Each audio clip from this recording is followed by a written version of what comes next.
So in this session, I'm going to create 3 characters of the loyal playbook. There are 3 roles under the loyal playbooks: devoted child, official, and swordsman. For devoted child, you are loyal to your family and they support you. Once per session, you may call in a favor, a letter of introduction, entrance to a private ceremony, or support for a wild plan. They may ask favors or have other expectations for you. Let's look at the tarot card for inspiration. The first one I drew was the Chariot. Description for this card is victory, will, self-assertion, heart control. So it's about being successful, beating the competition, assuming the rings of power. Let's try making metal their style element. We'll move 2 from wood to metal. I think they probably have some passion about being successful, so I'm gonna move the -1 to wood. They might not be patient in their pursuit for success. Chariot just reminds me of a race. Maybe they are from a family that evaluates race horses or war horses. Let's try a name. So Su could mean speed. For official, you are a magistrate, judge, or civil servant, giving you a measure of authority. You have connections who slip you leads and offer assistance. You can always obtain basic information or minor help, so long as it doesn't cost them or put them in danger. This person will probably need some presence to command respect, wisdom, and flexibility. Someone who works for the government, that might make sense because of their responsibility. So let's consider water as their style element. Let this be a fairly well-rounded character. So no -1s or 2s. They belong to the city guards, the captain of the guards, standard weapon. Their fighting style, I want them to mostly use lock catch techniques. It's to subdue the enemy without causing too much harm. Let's try a name. The first name sounds okay. Yan could mean strict. This might work with the returning parent. So the third character is a swordsman role. All in the Wulin world have learned combat, but only a few have devoted themselves as deeply as you. You serve your family and clan by striving to be the best knight. You have an additional wounded condition. When you mark your first wounded, you are bloodied and cut, but suffer no penalty. When you mark your second wounded, you take -2 ongoing. So this character has the advantage of staying in the fight even when they fail their first roll. All the PCs are still on the same scale. Just narratively speaking, they are supposed to be very skilled. I'm thinking maybe fire as their style element. They should be in control. And let's move that to earth, that they lack presence, maybe not very charismatic. They probably are patient from their training. I forgot to use inspiration from tarot cards for the previous character. I've done this one before, and it makes sense for the city guard since they're standing on top of the gate tower looking over the city. And for the third character, the inspiration is 6 of Wands, which is about triumph, acclaim, and pride, achieving recognition, being arrogant.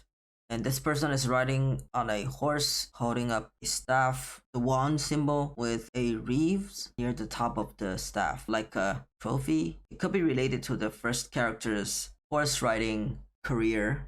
These 2 characters might be related by one is a racer, one provides the racehorse, or that they are in competition with each other. Something about spears, since in this picture they're holding whole arm item instead of swords. Silver Spear Society. They use a spear. Their style name may be Blooming Spear style, where they can throw the spear so fast it creates this after image of a flower in bloom. Let's try a character name. This works. 百卉 means 100 flowers. So they maybe recently won a competition either against Su directly or against someone that represents Swift Horse Masters. Since we are thinking that this character might be an arrogant person, this might work because the tone either means this villain has wronged them more than the other person, or that they just feel like they deserve to make this strike. This could work with Su. Their father, Chi, has sworn revenge against me. Maybe that's why they have returned to try to kill Baihui. Su has been raised by their teacher, Qiu. And if they're in mutual love, their teacher killed someone dear to Baihui. It's possible since they're rivals in horse racing.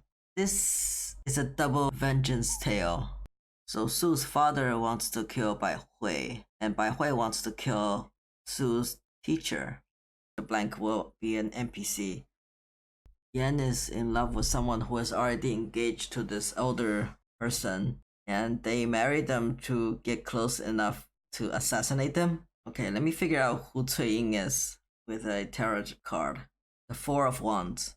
It's about celebration, freedom, and excitement. Celebration could be a wedding. Freedom could be getting out of an oppressive situation, breaking free of bonds, escaping unhappy circumstances. A wedding scenario, either in the past or the opening scene, but it doesn't tell me much about the character themselves. Are they trying to start something new, but they want to exact revenge on Qiu, or they were forced to marry Qiu? So once Yan finds out that Cuiying actually wants to kill Qiu, she either breaks the law to help them or has to break her own heart and prevent Cuiying from killing this person. That could get dramatic. So let's see. Nangon Su of the Swift Horse Masters is a famous racer. They're a competitive person, always trying to dominate a race. And so they are a natural rival to Liang Baihui, who recently won a race. Su's father, Nangon Chi, abandoned them to be raised by Su's teacher, Qiu. Now, their father has returned. Nangon Su loves Baihui because she is a very skilled rider, perhaps. A little bit of envy, a little bit of admiration. But they know that their teacher, Qiu, had killed someone dear to Baihui. The captain of the city guards, Mo Yan, usually takes defensive stances against criminals when she is on duty. She suspects that Su's father, Chi, is the villain of a crime a while back that have been the reason that he was on the run and abandoned Su.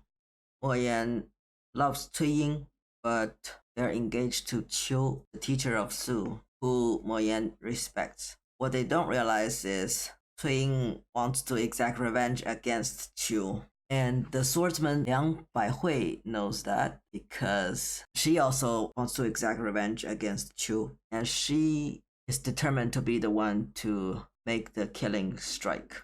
I'm not sure how she will have to negotiate with Cuiying, since Cuiying is closer to Qiu. The wording is engaged. Maybe the wedding has yet to take place. That could be either the middle of the story or the climax.